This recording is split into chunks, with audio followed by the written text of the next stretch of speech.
राम राम जी। आज मैं आपको ज्योतिष का एक बहुत ही अच्छा रूल बताने जा रहा हूँ।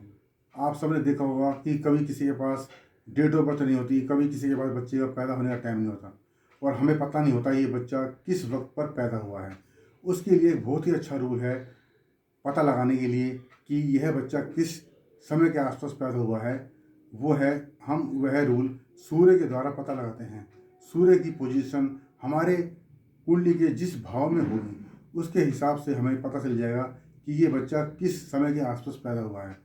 हमारा लगन 2 घंटे का माना जाता है। हर लगन, चाहे कोई भी लगन हो, 12 लगन होते हैं टोटल, उसमें से हर लगन 2 घंटे का माना जाता है। अब हमें क्या देखना है, हमें सुबह सूर्य देव की पोजीशन दिखनी है। सूर्य देव सुबह किस समय उदय हुए हैं। सुबह सूर्य देव कभी 6 बजे उदय होते हैं, कभी 6:30 होते हैं, कभी 6:15 होते हैं, कभी 5:30 होते हैं और कभी 5:45 होते हैं। थोड़ा अलग अलग समय के हिसाब से टाइम होता है, मौसम के अनुसार उसका टाइम थोड़ा चेंज होता रहता है।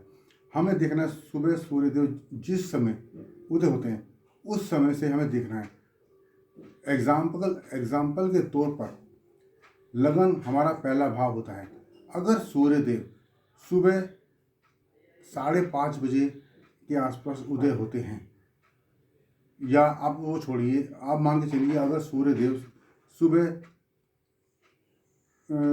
6 बजे के आसपास उदय होते हैं और बच्चा पैदा हुआ है किसी का 6:30 बजे सुबह, तो हमें कैसे पता चलेगा? उस पर डेट ऑफ बर्थ नहीं है, टाइम नहीं है कि बच्चा क्या पैदा हुआ है। हमें सूर्य की पोजीशन देखनी है। सूर्य की पोजीशन लगन, सूर्य देव लगन के अंदर हुए बैठे हुए और सूर्य देव उदय हुए हैं सुबह 6:15 के आसपास, और तो 6 बजे से 8 बजे के बीच में 2 घंटे का लगन होता है। सूर्य देव लगन में ही होंगे तो हम पता लगा सकते हैं कि यह बच्चा सुबह 6 बजे से 8 बजे के बीच में सुबह पैदा हुआ है। इसी तरह सूर्य देव की पोजीशन देखनी है। जैसे जैसे टाइम बढ़ता है, दिन चढ़ता जाता है, सूर्य देव हर 2 घंटे बाद और दूसरे भाव में बढ़ते जाएंगे।